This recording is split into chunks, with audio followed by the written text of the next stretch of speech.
إن الحمد لله نحمده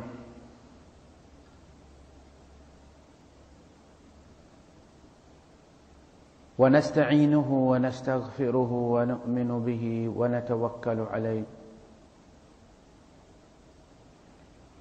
ونعوذ بالله من شرور أنفسنا ومن سيئات أعمالنا من يهده الله فلا مضل له ومن يضلل فلن تجد له وليا مرشدا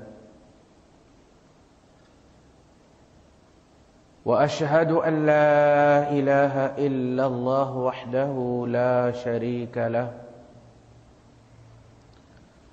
ولا ضد ولا ند ولا مثيل له ولا مثال له وأشهد أن سيدنا ومولانا ومعلمنا ومرشدنا ومخرجنا من الظلمات إلى النور محمدا عبده ورسوله أرسله الله بالحق بشيرا ونذيرا وداعيا إلى الله بإذنه وسراجا منيرا فقد بلغ الرسالة وأدى الأمانة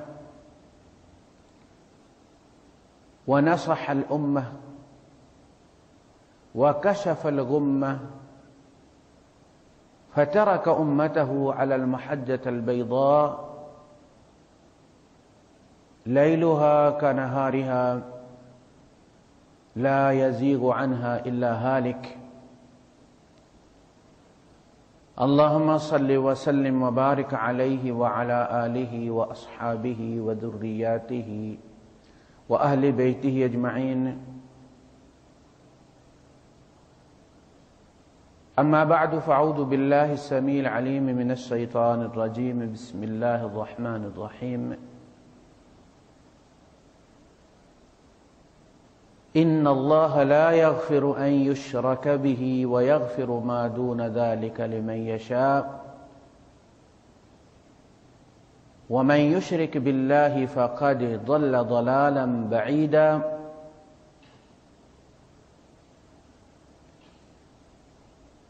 وقال تعالى إن الله لا يغفر أن يشرك به ويغفر ما دون ذلك لمن يشاء ومن يشرك بالله فقد افترى إثما عظيما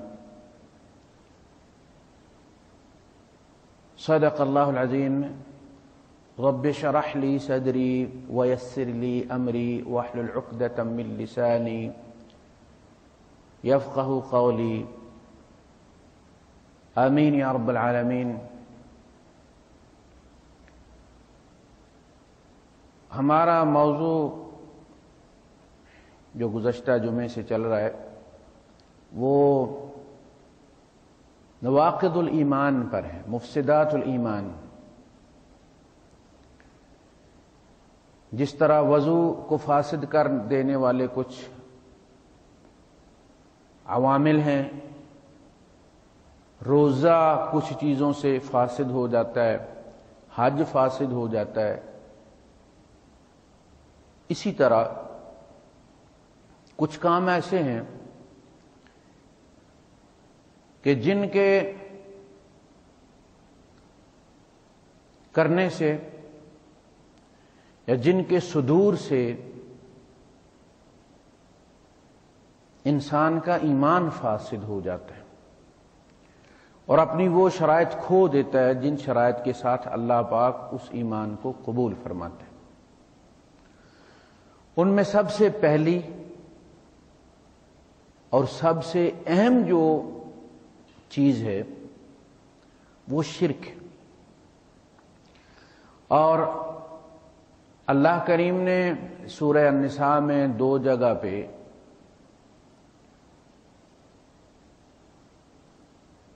اس چیز کو 2 ٹوک انداز میں بیان کیا ہے۔ کہ ان اللہ لا یغفر ان یشرک بہ ویغفر ما دون ذلک لمن یشاء، یقیناً اللہ پاک یہ تو کسی کو ہرگز نہیں بخشے گا کہ وہ اللہ کے ساتھ کسی کو شریک ٹھہرائے، اور اس کے علاوہ جو کچھ بھی ہوگا جس کو اللہ پاک چاہے گا بخش دے گا، اور جس نے بھی اللہ کے ساتھ شرک کیا اس نے بہت بڑا گناہ کمایا ہے۔ اور دوسری جگہ فرمایا کہ جس نے شرک کیا ہے وہ یقیناً بڑے دور کی گمراہی میں جا پڑا، فقد ضل ضلالا بعیدا فقد افترى اثما عظیما۔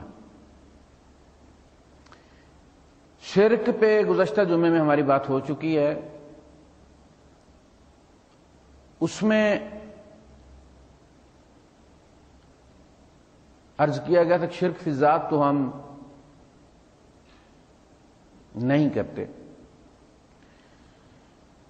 لیکن اس کی بہت ساری قسمیں ہمارے اندر دیگر پائی جاتی ہیں، جیسے ہیپاٹائٹس کی مختلف قسمیں، شرک کی بڑی قسمیں۔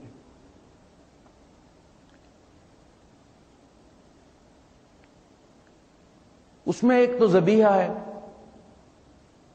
غیر اللہ کے نام پر ذبح کرنا بھی شرک ہے، یعنی وہ تمام کام جو اللہ کے لیے کیے جاتے ہیں وہ اگر کسی غیر کے لیے کیے جائیں، چاہے وہ غیر کوئی ہو، کوئی نبی ہو، کوئی فرشتہ ہو،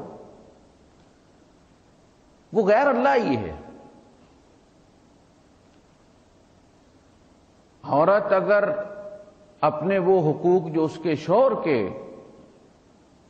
حقوق ہیں وہ اگر کسی غیر کو وہ دے دے، چاہے وہ غیر اس کے شوہر کا بھائی کیوں نہ ہو، وہ تو غیر ہے، جرم تو جرم ہے۔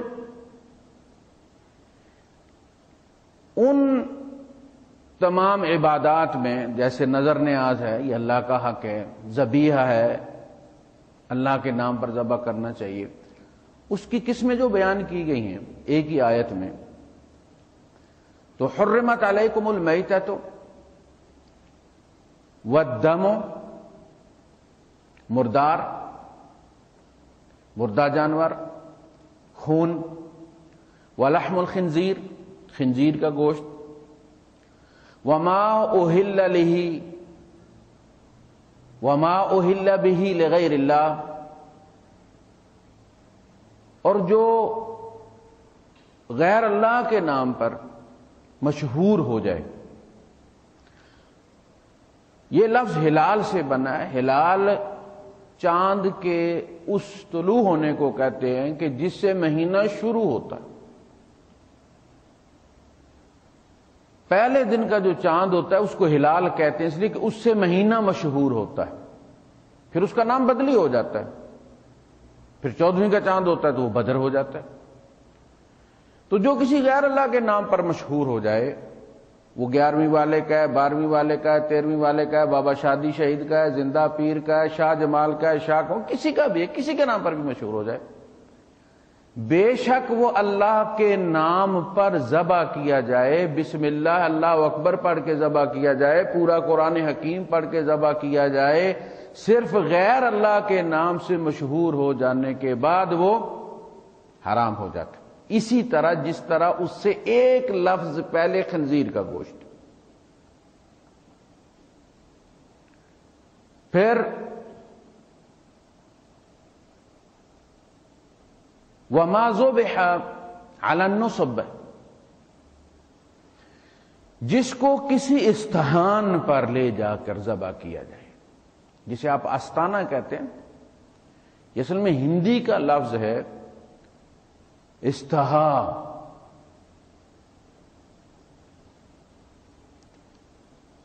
جس کو دربار کہا جاتا ہے، آستھا،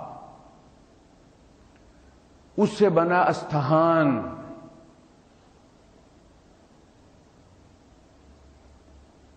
تو جو کسی استحان پر لے جا کر یا آستانے پر لے جا کر ذبح کیا جائے، چلا کے لے جایا جائے، ثواب کی نیت سے لے جایا جائے، وہ بھی اسی طرح حرام ہے جس طرح خنزیر کا گوشت حرام ہے، اگرچہ وہ بکرا ہو اور بسم اللہ اللہ اکبر کہہ کر اس کو ذبح کیا گیا۔ وہ صرف جگہ کی وجہ سے حرام ہو گیا ہے۔ پہلا نام کی وجہ سے حرام تھا، دوسرا جگہ کی وجہ سے حرام ہے۔ اس پوری کائنات میں صرف ایک جگہ ایسی ہے جہاں لے کے جانے کا ثواب ہے، اور وہ عبادت ہے اللہ پاک کی، اور نبی کریم صلی اللہ علیہ وسلم مدینے سے چلا کر جانور کو منا لے گئے ہیں، مکے لے کر گئے ہیں، صرف ایک جگہ ہے۔ اس کے علاوہ جس جگہ لے کے جاؤ گے اب شرک ہو جائے گا، شراکت ہوگی، پارٹنرشپ ہوگی اب سے۔ اس کے علاوہ آپ مدینے میں ذبح کریں، آپ گجرخان میں ذبح کریں، آپ اس کو سما سٹا میں ذبح کریں، آپ اس کو بھائی پھیرو میں ذبح کریں، ثواب برابر۔ ذبح کرو اللہ کے نام پر، کھاؤ۔ قربانی مدینے میں دی جائے یا قربانی لاہور میں دی جائے، قربانی کا ثواب برابر ہے۔ ایک ہی جگہ ایسی ہے جہاں ثواب بڑھتا ہے جانور لے جانے کا، جہاں محمد لے کر گئے ہیں صلی اللہ علیہ وسلم اور آپ کے اصحاب لے کر گئے۔ وَمَا ذُبِحَ عَلَى النُّصُبِ، جو کسی استحان پر لے جا کر ذبح کیا جائے، چاہے وہاں بت کھڑا کیا گیا یا وہاں بت لٹایا گیا، یہ بت ہی ہیں، ہم بھی بت ہیں، کچھ انسانوں کے بنائے ہوئے ہیں، ہم رب کے بنائے ہوئے بت ہیں۔ تو اللہ پاک یہ بالکل معاف نہیں کرے گا۔ ایک اور قسم ایسی آیت میں وَأَن تَسْتَقْسِمُوا بِالْأَزْلَامِ، کہ تم اس کو تیروں سے بانٹو، یعنی 7 آدمی انہوں نے مل کر ایک اونٹ یا ایک گائے ذبح کی ہے، تو حصے برابر ہونے چاہیے۔ 7 حصے ہیں، 7 حصے دار ہیں، تو برابر پیسے برابر ہیں، تو گوشت بھی برابر ہونا چاہیے۔ کہتے ہیں یار ایڈونچر بناتے ہیں تھوڑا سا، یار چینجنگ ہو جائے گی۔ انہوں نے 7 حصے بنائے، بڑا سب سے، پھر اس سے چھوٹا، پھر اس سے چھوٹا، پھر اس سے چھوٹا، اب کرہ نکالا جا رہا ہے۔ جس کا پہلے نام نکل آیا وہ بڑے والا حصہ لے گا، دوسرے والا اس سے چھوٹا لے گا، تیسرے والا اس سے چھوٹا لے گا۔ اب یہ ایڈونچر ہو گیا لیکن گوشت حرام ہو گیا، اس لیے کہ اب یہ جوا ہو گیا نا، پیسے سب نے برابر دیے، اس کو گوشت کم کیوں ملا ہے؟ شرط لگ گئی ہے، جوا حرام ہے۔ وَأَن تَسْتَقْسِمُوا بِالْأَزْلَامِ ذَلِكُمْ فِسْقٌ، یہ پھٹکاری ہے، بغاوت ہے اللہ کے قانون کے ساتھ۔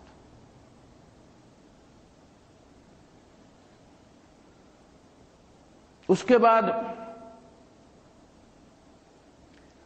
توکل علی غیر اللہ ہے،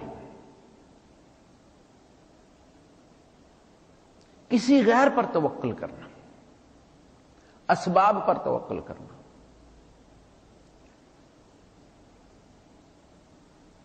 اس لیے کہ توکل ایمان کا نتیجہ ہے، جس پر آپ کا توکل ہوگا اس پر آپ کا ایمان ہوگا۔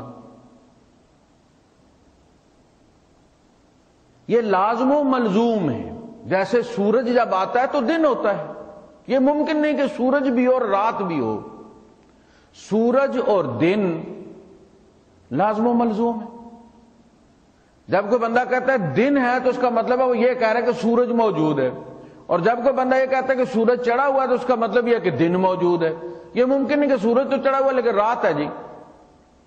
اسی طرح جب ایمان ہے تو پھر اس کا مطلب ہے توکل ہے، اور اگر توکل نہیں ہے، رات ہے، تو پھر مطلب ہے سورج نہیں ہے، پھر ایمان نہیں ہے۔ اور اس کے لیے آپ دیکھیں سورہ الکہف کے بارے میں کہا گیا کہ جمعے کے دن جو اس کی تلاوت کرتا ہے اگلے جمعے تک اس کا نور ٹائم کے ساتھ اس کو ماپا گیا ہے، اس بندے کے لیے اگلے جمعے تک ہر چیز روشن کر دی جاتی ہے۔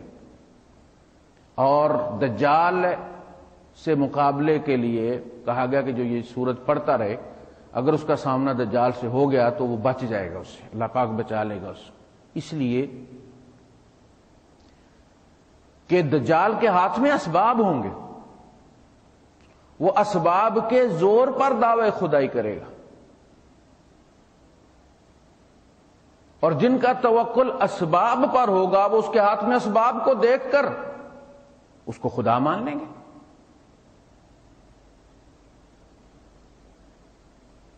تو سورہ کہف میں آپ دیکھیں اصحاب کہف کا معاملہ ہے، اسباب کہاں ہیں؟ اسی طرح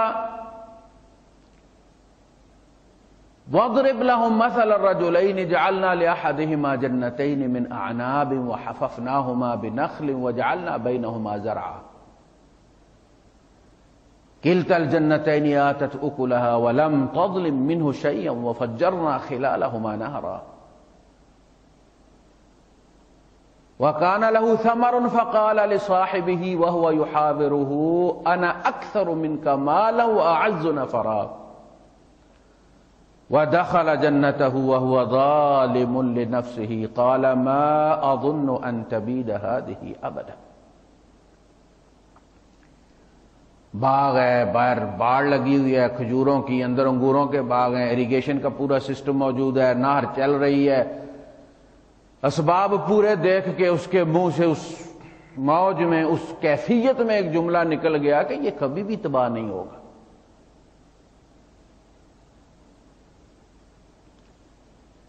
اور بس اس کلمے کی بنیاد پر اس کو پکڑ لیا گیا۔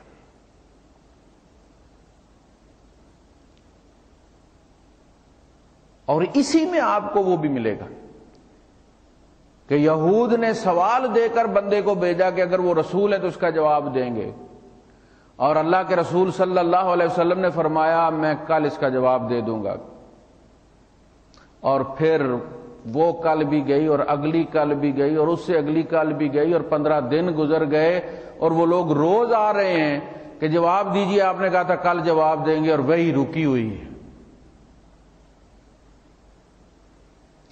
اور جب شروع ہوئی ہے تو وہی نے کہا وَلَا تَقُولَنَّ لِشَيْءٍ إِنِّي فَاعِلٌ ذَلِكَ غَدًا، اے نبی کبھی کسی کام کے بارے میں یہ مت کہنا کہ میں کل کروں گا، اِلَّا أَن يَشَاءَ اللَّهُ، اس کے ساتھ انشاءاللہ کہنا، نفی ہو گئی۔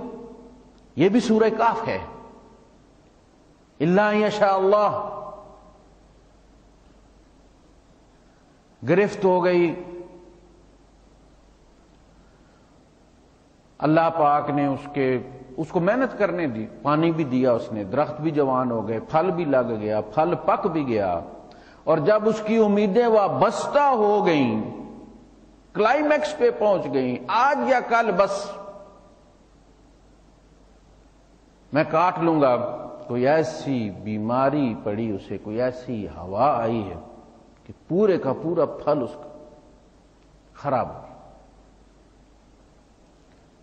فَأَصْبَحَ يُقَلِّبُ كَفَّيْهِ، وہ اپنی تلیاں ملنے لگ گیا، عَلَى مَا أَنفَقَ فِيهِ، جو اس نے اس پہ انویسٹ کیا تھا،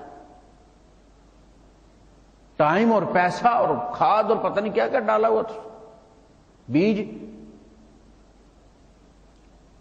رکھوالی،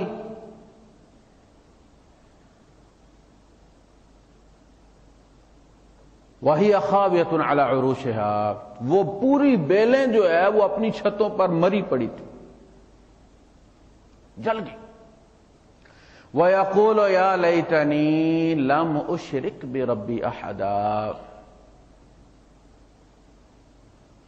اور اس وقت اس کو ادراک ہوا کہ یہ کس چیز کی سزا ہے۔ اس نے کہا کاش میں نے اپنے رب کے ساتھ شرک نہ کیا ہوتا، کسی چیز کو شریک نہ ٹھہرایا ہوتا۔ اس نے اس پانی کو، ان کھجوروں کو، ان جو بھی اس کے احوال تھے، جو اسباب تھے، ان کو رب کا شریک بنا دیا کہ اب تو رب بھی چاہے تو ان کو برباد نہیں کر سکتا۔ توکل علی غیر اللہ، ایمان کا تقاضا یہ ہے کہ جو تیرے ہاتھ میں بھی ہے اس سے زیادہ توکل تجھے اپنے رب پر ہو، یہ ایمان ہے۔ سڑک پار بھی کرنی ہے، پار پہنچ جاؤ تو الحمدللہ، اللہ پاک تیرا شکر۔ کتنے سڑک پر پاؤں رکھنے والے ایسے ہیں کہ جو سڑک پار نہیں کرتے، کچل دیے جاتے۔ دبئی سے چلیں، فون کیا ہے، بچوں نے پوچھا ہے کب پہنچیں گے، کہا بس دبئی سے نکل پڑیں، 1.5 گھنٹے میں پہنچ جائیں گے۔ وہ 1.5 گھنٹہ لمبا ہو جاتا ہے، پھر قیامت کو ہی ملیں گے۔ اب کے بچھڑے تو شاید کہ خوابوں میں ملیں، سوکھے ہوئے پھول کے جیسے کتابوں میں ملیں۔ کتنے جو دبئی سے چلیں اور نہیں پہنچے۔ کہنا چاہیے کہ دبئی سے چل پڑے ہیں، جب اللہ پاک چاہے گا پہنچ جائیں گے۔ اللہ پاک کو ہر بات میں، ہر کام میں ساتھ شریک رکھنا ہے اپنے، اس کی مرضی ہوگی تو یہ کام ہوگا۔ اس کا نام ہے توکل۔ اسباب مومن کے پاس سارے ہوتے ہیں، لیکن دل میں ایک خلش، ایک ڈر ہوتا ہے کہ پتہ نہیں میرے رب کی کیا مرضی ہے۔ چیز تو سب کچھ پورا ہی ہے، بس آگے میرے رب کی مرضی ہے، بس اس کی منظوری ہو جائے، اس کی توفیق ہو جائے۔ مومن ڈرتا رہتا ہے، اسے پتہ ہے کہ ان میں کچھ نہیں ہے، ان میں اگر نفع رکھنا ہے تو اس نے رکھنا ہے۔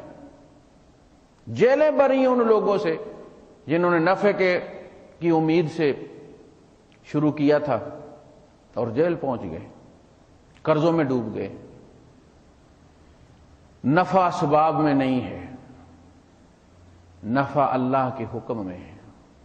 وَأَنَّهُ هُوَ أَغْنَى وَأَقْنَى، وہی امیر بناتا ہے، غنی بناتا ہے، وہی فقیر بناتا ہے۔ وَأَنَّهُ هُوَ أَضْحَكَ وَأَبْكَى، وہی ہنساتا بھی ہے، وہی رلاتا بھی ہے۔ وَأَنَّهُ هُوَ أَمَاتَ وَأَحْيَا، وہی مارتا بھی ہے، وہی زندگی بھی دیتا ہے۔ یہ ہے توکل۔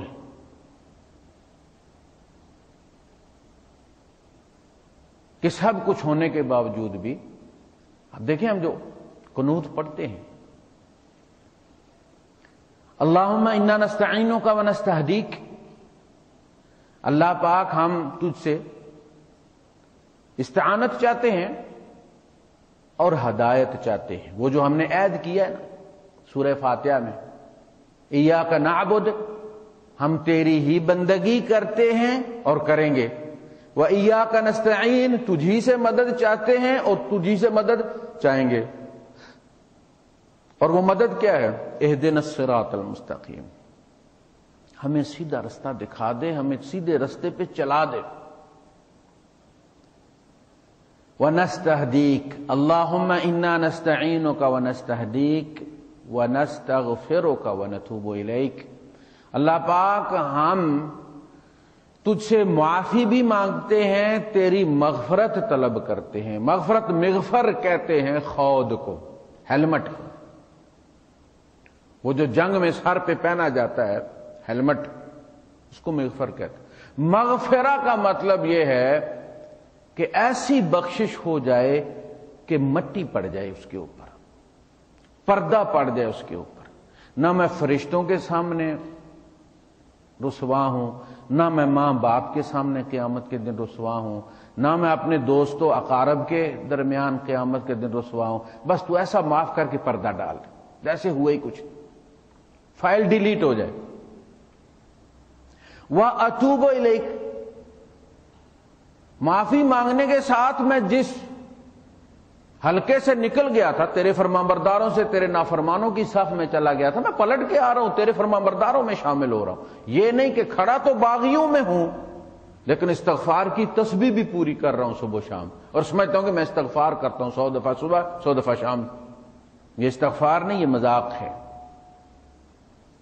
یہ مزید غضب کو بھڑکانے والی بات ہے۔ وَنَسْتَغْفِرُكَ وَنَتُوبُ إِلَيْكَ وَنُؤْمِنُ بِكَ وَنَتَوَكَّلُ عَلَيْكَ، ہم تیرے اوپر ایمان رکھتے ہیں مالک، اور اس کا ثبوت یہ ہے کہ ہم تیرے اوپر توکل کرتے ہیں۔ وَعَلَى اللَّهِ فَلْيَتَوَكَّلِ الْمُؤْمِنُونَ،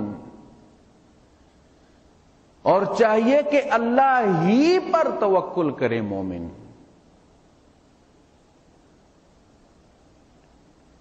اور جو اللہ پر توکل کرتا ہے، وَمَن يَتَوَكَّلْ عَلَى اللَّهِ فَهُوَ حَسْبُهُ، تو اللہ اس کو کافی ہے۔ وَعَلَى اللَّهِ فَلْيَتَوَكَّلِ الْمُتَوَكِّلُونَ، اور توکل کرنے والوں کو چاہیے کہ اللہ ہی پر توکل کریں۔ اس لیے کہ ایک آدمی کا یہ ایمان ہو کہ اس کائنات اور کائنات سے اس طرف، بیانڈ دا یونیورس، ایک ہی ہستی القوی ہے، النافع ہے، الضار ہے، الدافع ہے، دفاع کرنے والا، مصیبتوں کو ہٹانے والا، الکاشف ہے، مشکلوں کو ہٹانے والا، اور پھر وہ کسی اور چیز پر توکل کرے تو اس کے ایمان میں کوئی نقص ہے۔ اپنے رب کی صفتوں کو اس نے جانا اور پہچانا نہیں، اس کے بعد شاید اس کے ایمان کی فوٹو کاپی ہے، کلرڈ، اوریجنل ایمان نہیں ہے۔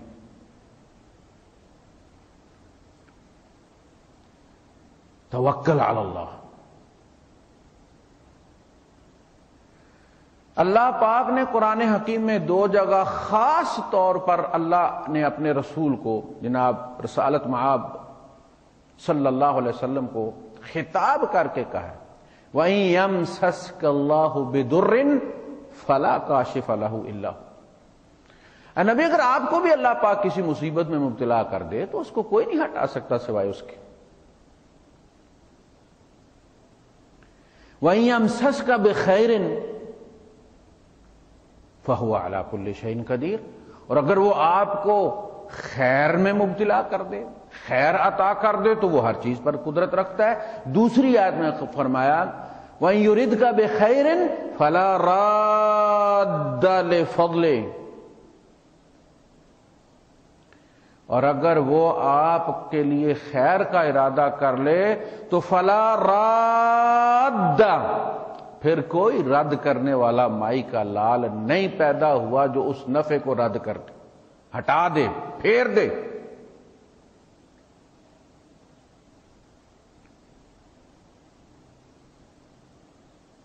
اور یہ جو ہمارے یہاں تعویذ دھاگے کا جو کاروبار چل رہا ہے وہ عدم توکل کا ایک نتیجہ ہے، اور جو رب پر توکل نہیں کرتا وہ کبھی اطمینان کی زندگی کبھی نہیں گزار سکتا۔ وہ ہر چیز سے ڈرتا ہے، کالی بلی سے ڈرتا ہے، وہ کوے سے ڈرتا ہے، وہ کتے کے بھونکنے سے ڈرتا ہے، وہ رات کو کوئی گیدڑ بول جائے تو وہ ڈرتا ہے، ساری ساری رات اسے اینگزائٹی کا مرض لگ جاتا ہے، اسے مجھے فلاں نقصان نہ پہنچا دے، مجھے فلاں نقصان نہ پہنچا دے۔ اور مومن اطمینان، لا خوف علیہم ولا هم یحزنون، انہیں کسی کا خوف نہیں ہوتا، انہیں پتہ سب کچھ ہمارے رب کے ہاتھ میں، انہیں پتہ ہے کہ درخت کا پتا نہیں گرتا کہ ان کے رب کے حکم سے گرتا ہے، لہذا کچھ نہیں ہو، کوئی لاکھ زور لگا لے مجھے کوئی نقصان نہیں پہنچا سکتا سوائے اس کے جو میرے رب نے لکھ دیا ہے۔ لہذا پھر جو توکل نہیں کرتے وہ فلاں نے تعویذ کر دیا ہے، فلاں نے بندش کر دیا ہے، فلاں نے بندش کر دیا ہے، پھر اگلا جو مرض لگتا ہے وہ بھی ان جو 10 شرطیں ہیں ایمان کے جانے کی، وہ پھر اگلی میں مبتلا ہو جاتا ہے، اور وہ ہے جادو۔ پھر وہ جادوگروں کے پاس جاتے ہیں کچھ کروانے کے لیے، جب مجھے پتا ہے کہ میں کسی کا نقصان کر نہیں سکتا سوائے اس کے جو رب نے اس کے نامہ اعمال میں لکھ دیا، میں اس میں کچھ بھی اب مینشن نہیں کر سکتا، اور اگر میں کرنے کی کوشش کروں گا تو اپنا منہ کالا کروں گا، اس کا اگر کوئی نقصان ہونا ہے، کوئی بیماری آنی ہے تو میرے کیے بغیر بھی وہ اپنے ٹائم پر آنی ہے، میں نے اپنا ایمان ضائع کرنا ہے۔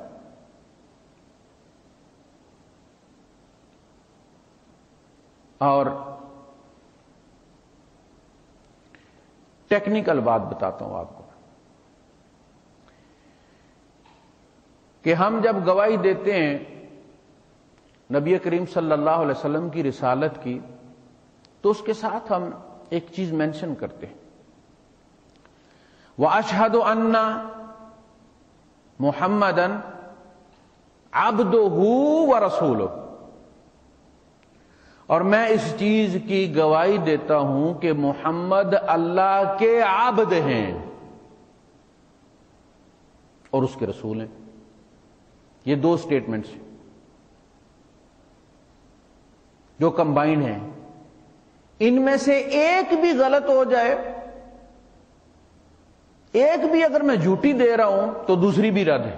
یہ ایک قانونی پوائنٹ ہے کہ کبھی بھی کسی گواہ کا بیان آدھا صحیح اور آدھا غلط قرار نہیں دیا جاتا، یا تو وہ پورا سچ بول رہا ہے یا پھر پورا غلط بول رہا ہے۔ یعنی اگر یہ کہا جائے کہ اس نے آدھا تو یہ تو سچ بولا ہے اور یہ جھوٹ بولا ہے، تو اس جھوٹ نے اس کے سچ کو بھی ختم کر دی۔ جب یہ طے ہو گیا کہ اس نے جھوٹ بولا ہے تو اس کا مطلب یہ گواہی دینے کے قابل نہیں، اس کی سچی بات بھی بے اعتباری ہو گئی ہے۔ وہ جو کسی نے کہا ہے کہ سچ جب جھوٹے کے منہ سے نکلتا ہے تو اپنا وقار کھو دیتا ہے، اس کی عصمت کو خطرہ ہوتا ہے۔ اگر ہم جناب رسالت مآب کو صلی اللہ علیہ وسلم اللہ کا عبد نہیں سمجھتے، خدائی میں شریک سمجھتے ہیں، تو پھر ہماری جو اگلی سٹیٹمنٹ ہے وَرَسُولُهُ وہ بھی غلط ہو گئی۔ اگر عبدہ جھوٹ ہے تو وَرَسُولُهُ بھی جھوٹ ہے۔ عبد کس کو کہتے ہیں؟ عبد کہتے ہیں اس ہستی کو کہ جس کا اپنا کچھ بھی نہیں ہوتا، سب کچھ اس کے مالک کا ہوتا ہے۔ وہ جو دن کو دیہڑی لگاتا ہے وہ بھی لا کے مالک کے قدموں میں رکھ دیتا ہے، اس میں سے اپنے روٹی کے پیسے بھی نہیں رکھتا۔ مالک کھلائے تو کھا لیتا ہے، نہ کھلائے تو بھوکا رہتا ہے۔ وہ جنگ میں شریک ہو اور کسی کو غلام بنا لے تو وہ غلام اس کا غلام نہیں ہوتا، اس لیے کہ وہ خود غلام ہے، وہ غلام بھی اس کے مالک کا ہوتا ہے۔ اور لاکھوں لوگ غلام گزرے ہیں، پورے ذخیرہ اسماء اور رجال میں کوئی ایک غلام بھی ایسا نہیں کہ جس کی ملکیت کوئی باغ ہو، کوئی غلام ہو، کوئی گھوڑا ہو، کوئی اونٹ ہو، اس کے انگوٹھی کا چھلا بھی اس کے پاس نہیں۔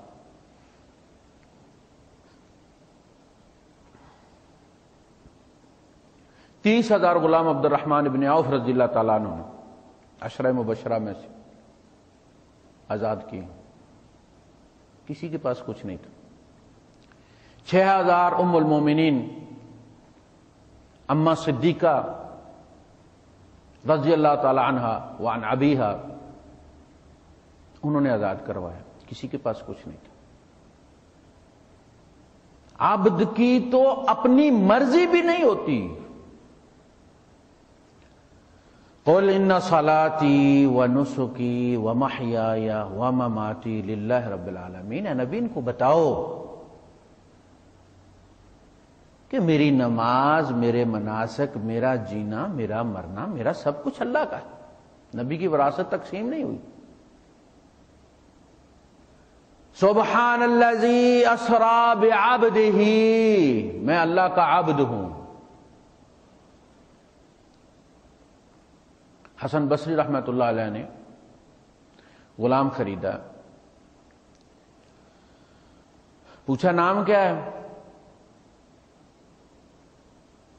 کہنے لگا مالک غلام کا کوئی نام نہیں ہوتا،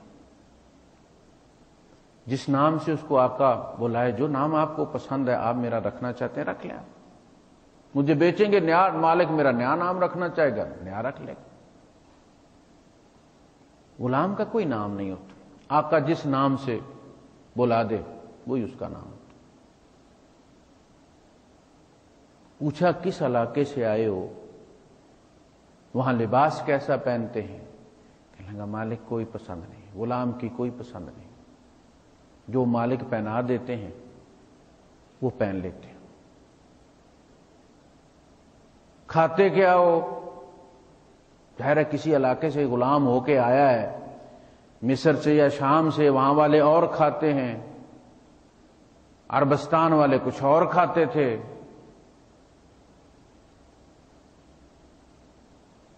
کیا کھاتے ہو؟ کہا جو مالک کھلا دے۔ کھانے میں بھی غلام کی کوئی پسند نہیں ہوتی۔ آنسو آنکھوں میں بھر آئے، کہنے لگے تو نے تو قرآن کے لفظ عبد کا نقشہ کھینچ کے رکھ دیا ہے۔ فی الواقع مومن کو رب کے سامنے اسی طرح ہونا چاہیے، ہم بھی اللہ کے عبد ہیں۔ السلام علینا وعلی عباد اللہ الصالحین، عباد ہیں ہم سب مل کر اللہ کے، ہمارا کچھ نہیں، کچھ نہیں۔ اگر ہمارا کچھ ہوتا تو پھر اس کا حساب نہ ہوتا۔ اگر کوئی چیز ہم زندگی ہماری نہیں ہے، ہم نے زندگی کا حساب نہیں دینا۔ فیما افناہ، کہاں فنا کی ہے زندگی کو، کہاں گزارا ہے؟ اور جوانی کے بارے میں فیما ابلاش، جوانی کی قوتوں کو کہاں تم نے برباد کیا ہے؟ ان السمع والبصر والفؤاد کل اولئک کان عنہ مسئولا، میں ایک ایک چیز کے بارے میں سوال کروں گا، کہاں مس یوز ہوئی ہے یہ؟ تو پتہ چلا یہ ہماری نہیں ہے، یہ امانتیں ہیں، ہم ٹرسٹی ہیں، ہمیں گن کے دینی ہیں۔ یہ اولاد، یہ مال، یہ گھر بار، یہ صلاحیتیں، یہ سب امانتیں ہیں، ہم مالک نہیں ہیں ان کے۔ کچھ شرائط پر ہم کو دی گئی ہیں، ان شرائط کے تحت ہم استعمال کریں گے تو اجازت ہے، غیر شرائط پر ہم استعمال کریں گے تو ہمیں سزا دی جائے گی۔ جب آپ اپنا اکاؤنٹ بناتے ہیں، یاہو پہ بناتے ہیں، ہاٹ میل پہ بناتے ہیں، یا کوئی سافٹ ویئر آپ انسٹال کرتے ہیں، وہ آپ کو ٹرمز اینڈ کنڈیشن دیتے ہیں، آپ ایکسپٹ کرتے ہیں۔ جب تک آپ ایکسپٹ کو کلک نہ کریں آپ اس کو انسٹال نہیں کر سکتے۔ ہم کلمہ پڑھ کے اس کو ایکسپٹ کرتے ہیں کہ ہم تسلیم کرتے ہیں کہ تو تمام کائنات کا مالک ہے اور ہمارا بھی مالک ہے۔ انا للہ و انا الیہ راجعون، للہ ما فی السماوات و ما فی الارض، زمین و آسمان میں جو کچھ ہے وہ اللہ کا ہے، وما بینہما، جو اس کے درمیان ہے وہ بھی اس کا ہے۔ یہ ہم ایکسپٹ کرتے ہیں، یہ سب کچھ میرا مانو گے، اللہ پاک ہم تیرا مانیں گے۔ پھر جس طرح میں بتاؤں گا اس طرح استعمال کرو گے، اللہ پاک جس طرح تو کہے گا اس طرح میں استعمال کروں۔ ٹھیک ہے میں نے ایک نمونہ بھیجا ہے، جس طرح میرے نبی نے استعمال کیا ان کو اس طرح استعمال کرو۔ لَقَدْ كَانَ لَكُمْ فِي رَسُولِ اللَّهِ أُسْوَةٌ حَسَنَةٌ، بندوں میں سب سے بڑا بندہ محمد مصطفیٰ صلی اللہ علیہ وسلم، اس کی ذات تمہارے لیے نمونہ ہے کہ اس طرح بندہ بننا ہے۔ یہ ہے بندگی۔ اگلی جو چیز ہے وہ ہے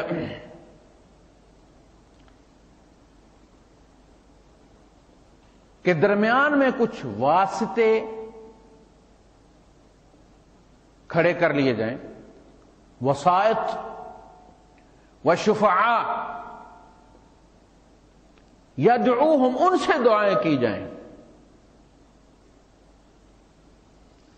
اور یہ وہ شرک ہے جو مکے والے کرتے تھے۔ وَيَقُولُونَ هَؤُلَاءِ شُفَعَاؤُنَا عِندَ اللَّهِ، اور یہ نہیں کہتے تھے کہ یہ اللہ ہیں، وہ کہتے تھے یہ ہمارے شفعاء ہیں، هَؤُلَاءِ شُفَعَاؤُنَا عِندَ اللَّهِ، یہ اللہ کے یہاں ہماری شفاعت کریں گے۔ قُلْ أَتُنَبِّئُونَ اللَّهَ بِمَا لَا يَعْلَمُ فِي السَّمَاوَاتِ وَلَا فِي الْأَرْضِ، نبی ان سے پوچھئے، ان سے کہیے آپ کہ تم اللہ پاک کو وہ بات بتانے کی کوشش کر رہے ہو جو نہ وہ آسمانوں میں کسی کو جانتا ہے نہ زمین پہ جانتا ہے۔ اسے تو نہ آسمانوں پہ کوئی شفیع نظر آتا ہے، نہ زمین پہ کوئی شفیع نظر آتا ہے، نہ آسمانوں پہ کوئی دلال نظر آتا ہے، نہ زمین پہ کوئی دلال نظر آتا ہے۔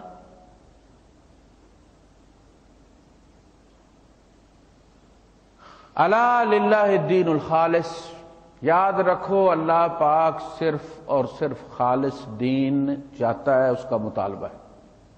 والذین اتخذوا من دونہ اولیاء ما نعبدہم الا لیقربونا الی اللہ زلفی۔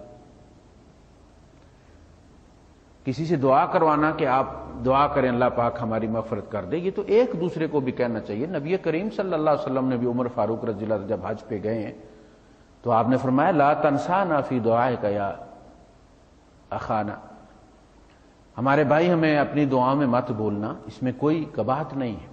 ایک مومن کی دعا دوسرے مومن کے حق میں قبول ہوتی ہے، اس کے لیے باقاعدہ کوئی انسٹیٹیوشن بنانے کی ضرورت نہیں ہے۔ ہو سکتا ہے جس کو آپ گناہگار سمجھتے ہیں پتہ نہیں وہ کس بات کی وجہ سے اللہ پاک کے نزدیک مومن ایک دوسرے کے لیے دعا کرتے ہیں، یہ دعا اور چیز ہے۔ وہ جو دعائیں جا کے قبروں پہ کرنا اور یہ سمجھنا کہ جناب انہوں نے بڑی محنتیں کی ہیں، یہ الٹے لٹکے رہے ہیں، یہ ایک ٹانگ پہ کھڑے رہے، انہوں نے اتنی عبادت کی ہے کہ اللہ کو قابو کر کے لائسنس لے لیا شفاعت کا، اب ان کو کوٹا مل گیا بندے بخشانے کا۔ بزرگوں نے بڑی محنتیں کی ہیں۔ جیسے عیسائی کہتے ہیں کہ عیسیٰ علیہ السلام نے سولی پہ چڑھ کے ہم سب کی طرف سے کفارہ دے دیا، اب ہمارے کوئی محاسبہ نہیں ہوگا، جو بھی بندہ عیسائی ہوتا ہے فوراً اس کے گناہ حضرت عیسیٰ علیہ السلام کے اکاؤنٹ میں چلے جاتے ہیں۔ اس طرح ہم یہ سمجھتے ہیں کہ ہم جو مرضی کریں، اگر ہمارا کوئی پیر ہے تو ہمارے گناہ پیر کے اکاؤنٹ میں جاتے ہیں اور وہاں جا کے وہ فوراً ڈیلیٹ ہو جاتے ہیں اور وہ ریسائیکل بن فوراً ایمپٹی ہو جاتا ہے۔ ہمارے ڈیلیٹ ہوگا، وہ انہوں نے پیر نہیں، وہ ریسائیکل بن انہوں نے رکھا ہوا۔ یہ وہ چیز ہے جس کو اللہ پاک نہ آسمانوں میں جانتا ہے نہ زمین پہ جانتا ہے۔ ہر بندہ اپنے کیے کا خود ذمہ دار ہے، اس کی اپنی انڈیپینڈنٹ فائل ہے، اپنے گناہ کی خود اسے توبہ کرنی چاہیے، استغفار کرنا چاہیے، معافی مانگنی چاہیے۔ دعا جو ہے وہ اللہ کا حق ہے، دعا اسی سے پیر بھی مانگے گا، آپ نے پیر سے نہیں مانگنی، پیر بھی اسی سے مانگے گا، آپ بھی اسی سے مانگیں گے، آپ کے نبی بھی اسی سے مانگتے ہیں، سارے نبی اسی سے مانگتے ہیں۔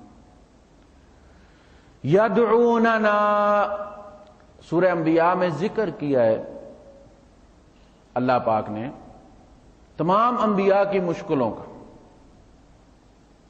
نادانا نادانا نادانا، اس نے ہمیں پکارا، اس نے ہمیں پکارا، ونوحا اذ نادى من قبل فاستجبنا له وایوب اذ نادى رب انی مسنی الضر واذکر عبدنا ایوب واذکر عبدنا داود واذکر عبادنا ابراہیم واسحاق ویعقوب واذکر عبادنا اسماعیل والیسع ویونس ولوطا۔ سارے عباد تھے اللہ پاک کے، کسی زمانے میں خدا کا شریک کوئی نہیں پیدا ہوا، یہ سارے عباد تھے۔ کانوا یدعوننا رغبا ورہبا، یہ ہم ہی سے ٹک کے مانگا کرتے تھے، رغبا بڑی رغبت اور کنسنٹریشن کے ساتھ، ورہبا انہیں دعا رد ہونے کا ڈر بھی ہوتا تھا۔ وہ رہب یہ تھا کہ وہ بادشاہ ہے، بے نیاز ہے، زکریا پہ آرا چل رہا ہے اور وہ مسکرا کے دیکھ رہا ہے۔ سی کی آواز نکلی ہے زکریا علیہ السلام کے منہ سے، فرمایا دوسری آواز نکلی تو نبیوں میں سے نام کاٹ دوں گا۔ ان کے بیٹے حضرت یحییٰ علیہ السلام، سر کاٹ کے ناچنے والی کو پلیٹ میں رکھ کے پیش کیا گیا ہے۔ واہ اللہ تیری بے نیازی۔ یدعوننا رغبا ورہبا، رغبت سے اس لیے مانگتے تھے کہ ایک ہی ونڈو ہے، دو چار کاؤنٹر کھلے ہوں تو بندہ کبھی صف میں جاتا ہے، پھر دیکھتا اس میں ایک بندہ کم ہے، پھر دوسری میں چلا جاتا ہے، پھر دیکھتا وہ اگلے والا ذرا جلدی نمٹا رہا ہے، پھر اس میں چلا جاتا ہے۔ ایک ہی ونڈو ہے، جہاں سے ابراہیم علیہ السلام کو اسماعیل ملے ہیں، جہاں سے زکریا کو یحییٰ ملے ہیں، جہاں سے مریم کو عیسیٰ ملے ہیں، یہ ایک ہی ونڈو ہے، لہذا رغبن، رغبت اور کنسنٹریشن کے ساتھ، ورہبن، اور ڈر بھی تھا کہ مالک ہے، ریجیکٹ بھی کر سکتا ہے، اس لیے کہ دعا ہوتی ہے، اپلیکیشن ہوتی ہے، آرڈر نہیں ہوتا۔ جو زور دیا جائے کہ اس کو پورا ہونا چاہیے وہ دعا نہیں ہوتی، وہ آرڈر ہوتا ہے، اور آرڈر صرف اللہ دیتا ہے۔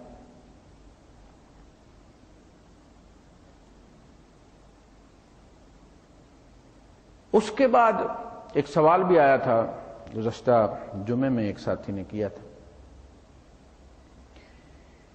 کہ نبی کریم صلی اللہ علیہ وسلم کا واسطہ دینا اللہ پاک کو دعا کے لیے کہ اللہ پاک اپنے نبی کریم کے صدقے ہمیں معاف کر دے، ہمارے گناہ معاف کر دے، ہمارے اوپر رحم فرما دے، کیا یہ جائز ہے؟ میں یہ سمجھتا ہوں کہ نبی کریم صلی اللہ علیہ وسلم کی حد تک یہ جائز ہے،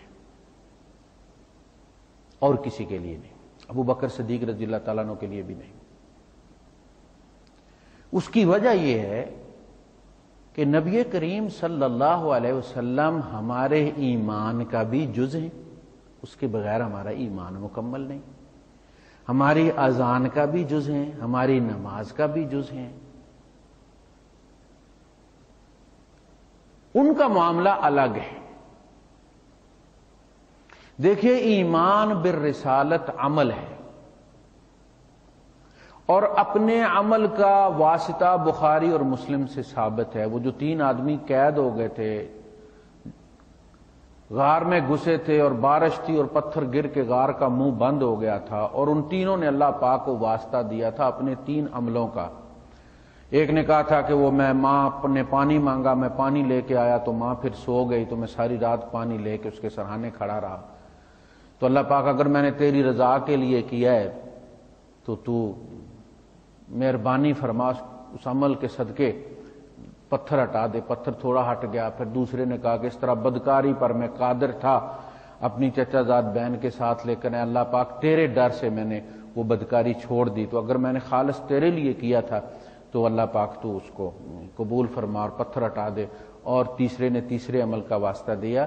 تو جو ایمان بالرسالت ہے یہ قلب کا عمل ہے، اور یہ سب سے زیادہ مقبول عمل ہے۔ اگر ایمان بالرسالت نہ ہو تو وہ جو تینوں کام انہوں نے بتائے ہیں وہ کوئی فائدہ نہیں دیتے پھر، تو چونکہ وہ ہمارے ایمان کا حصہ ہے، لہذا اس ایمان کا واسطہ ہم اللہ پاک کو دیتے ہیں۔ اس نسبت سے نبی کریم صلی اللہ علیہ وسلم کو ہم کوٹ کرتے ہیں۔ جب ہم کہتے ہیں تیرے نبی کے امتی ہیں تو اس کا مطلب یہ ہے کہ ہم وہ جو اشہد ان محمدًا عبدہ ورسولہ ہم نے کہا ہے، اللہ پاک اس رسول کی نسبت سے اس عمل کے صدقے، اگر ہم نے خلوص سے تیرے نبی کو ہم نے رسول مانا ہے تو اس عمل کو قبول فرما، ہماری توبہ قبول فرما اس کے صدقے، ہماری مشکل ہٹا دے، مصیبت ہٹا دے۔ اور اس کے لیے دیکھیں نبی کریم صلی اللہ علیہ وسلم نے ہمیں دعا کا طریقہ بتایا۔ دیکھیں، اپنے سے دعا مانگنے کا نہیں، اللہ پاک سے دعا مانگنے کا۔ ایک بندہ آیا ہے اور آ کے صحابہ بیٹھے ہوئے ہیں اور آ کے کہتا ہے کہ اللہ پاک اللہم اتوب الیک ولا اتوب الی محمد، اے اللہ پاک میں تجھ سے توبہ کرتا ہوں، میں محمد سے توبہ نہیں کرتا۔ نبی کریم صلی اللہ علیہ وسلم کا چہرہ کھل اٹھا،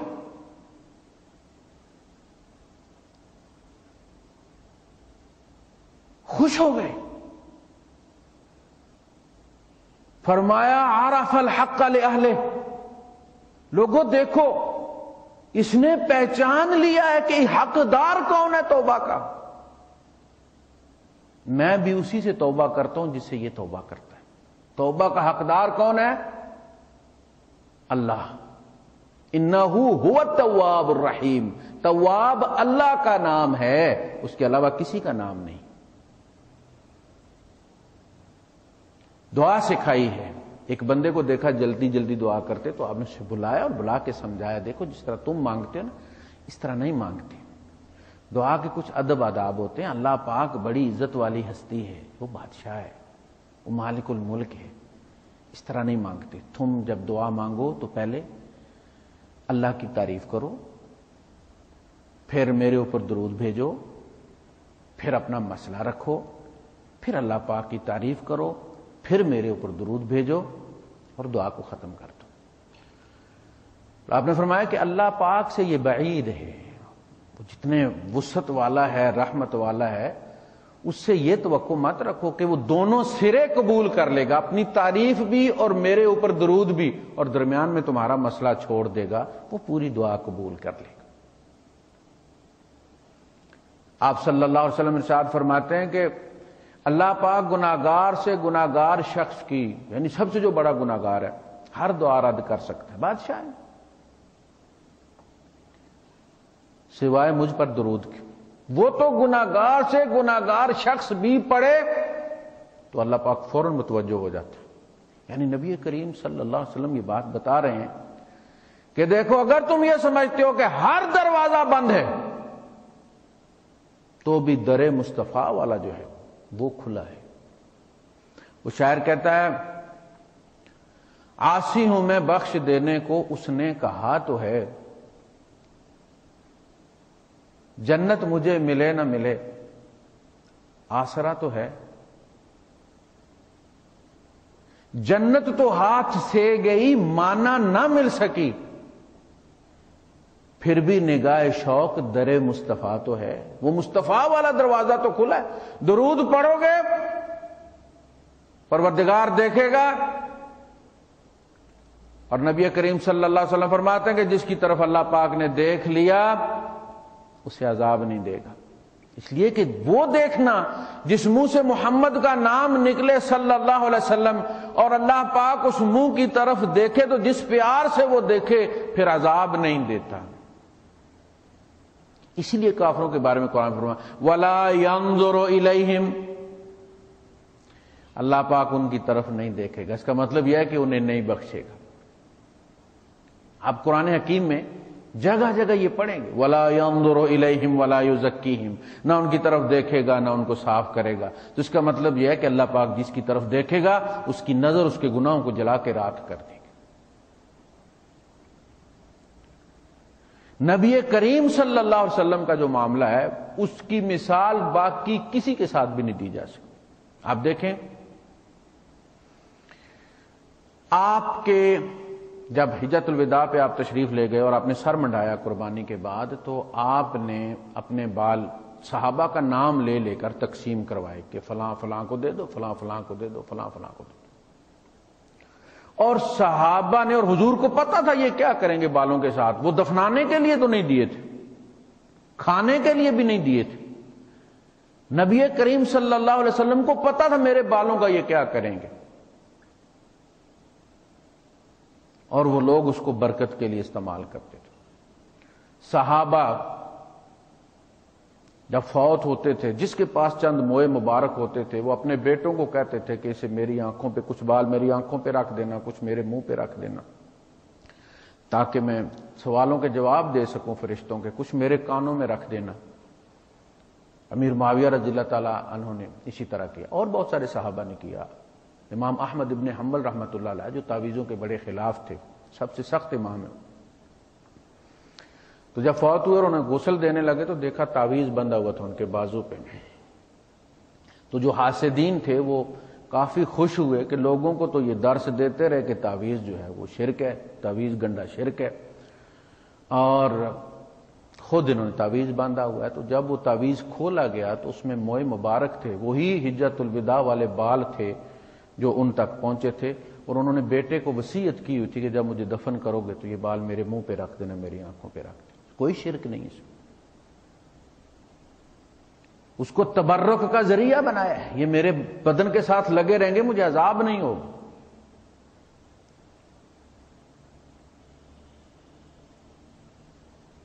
نبی کریم صلی اللہ علیہ وسلم جب پانی پیتے تھے تو آپ پورا پانی نہیں پیتے تھے. آپ کو پتا تھا کہ یہ لوگ تبرک کے منتظر ہیں تو آپ پانی چھوڑ دیتے تھے، اور وہ پانی سارے جتنے مجلس والے ہوتے تھے اس میں سے گھونٹ بھرتے تھے، جس طرح ہم آب زمزم پیتے ہیں. وہ آب زمزم تھا ان کا.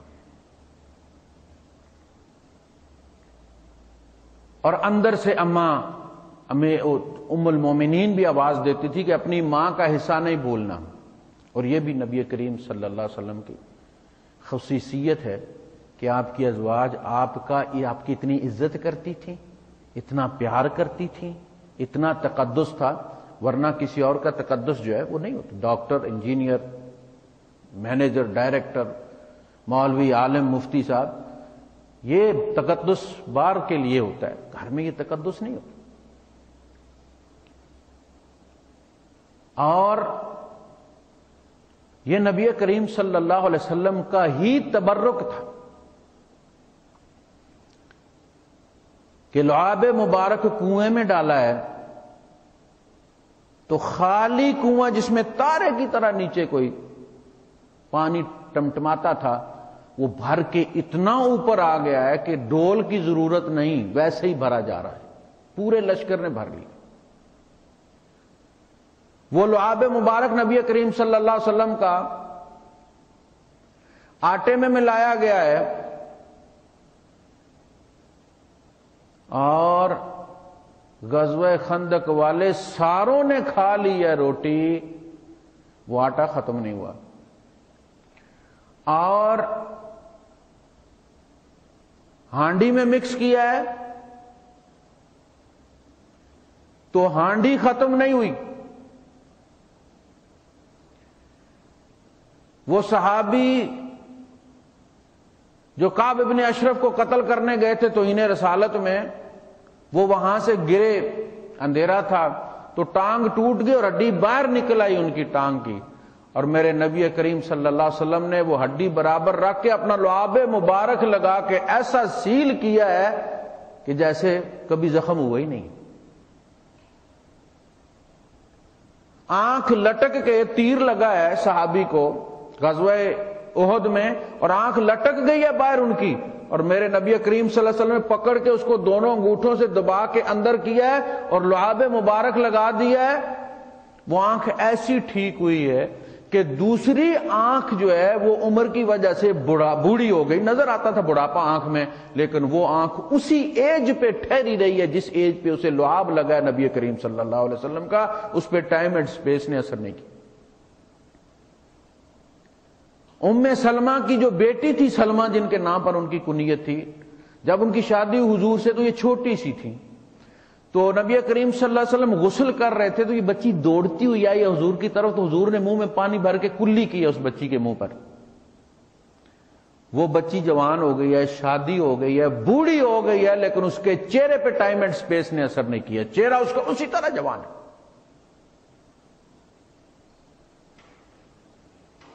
یہ ہے تبرک جو کسی اور کے ساتھ بالکل نہیں ہے، یہ صرف نبی کریم صلی اللہ علیہ وسلم کے ساتھ ہے. اس کے علاوہ آپ دیکھیں ابو بکر صدیق رضی اللہ تعالیٰ عنہ کا نہ پانی تقسیم ہوا، نہ بال تقسیم ہوئے، نہ کسی نے ان سے اپنی ہانڈی میں تھکوایا ہے. جو افضل البشر بعد الانبیاء ہے، نبیوں کے بعد سب سے افضل بشر ہے، ان سے تبرک کسی نے نہیں لیا. تو اس کا مطلب یہ کہ نبی کریم صلی اللہ علیہ وسلم کے بعد کسی کا تبرک بھی کوئی نہیں. حضور کا معاملہ اپنا ہے، وہ ایک الگ معاملہ ہے. بس اس کو دے کر اب ہر پیر منہ میں تھوکنا شروع کر دے، ہر برتن میں تھوکنا شروع کر دے، وہ تو صرف ایک ہستی کے ساتھ تھا. اس کے بعد نہ ابو بکر صدیق رضی اللہ تعالیٰ کا معاملہ ہوا کہ جیسے حضور صلی اللہ علیہ وسلم تھوکا کرتے تھے تو حضور کا تھوک نیچے نہیں گرتا تھا، کوئی صحابی اسے لے کے چہرے پہ مال لیتے تھے، کوئی بازو پہ مال لیتے تھے. اس کی گواہی کافروں نے بھی دی. تو نبی کریم صلی اللہ علیہ وسلم کی حد تک تو یہ ٹھیک ہے، باقی اور کسی کے لیے نہیں، اس لیے کہ اس کی مثال کوئی نہیں. عبد الرحمن ابن عوف رضی اللہ تعالیٰ عنہ کی میں نے بات کی تھی اور ایک ساتھی نے سوال بھی کیا تھا